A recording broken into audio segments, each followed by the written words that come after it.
If you have these sandals, throw them away immediately. Look why. Remember, all people are not the same. It is possible that this home remedy will serve you, and it may not work for you. There is no magic or miracles in health, do not forget. There is nature and the desire to do things well. If you have doubts about what you do, consult your doctor. We will not be responsible for what might happen. In today's video you can read about a scientific research carried out in Germany where it was found that the reason for some types of cancer are clogs made of plastic materials. The question is why?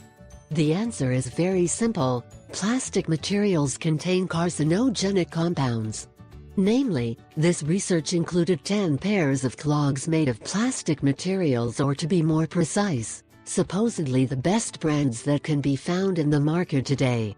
The laboratory results were shocking. The clogs contain 60% of PFAS, are polycyclic aromatic hydrocarbons that are extremely dangerous to human health, since they are substances that are carcinogenic. If somehow these substances are absorbed in the body, they can cause cell mutation.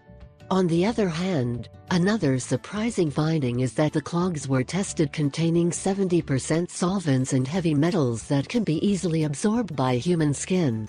First precaution: take socks, as a great help in order to avoid some kind of problem if you still want to wear clogs. It is an interesting fact of this research is that the original Crocs did not contain PFAS. Even so, they contained certain solvents that can cause allergies.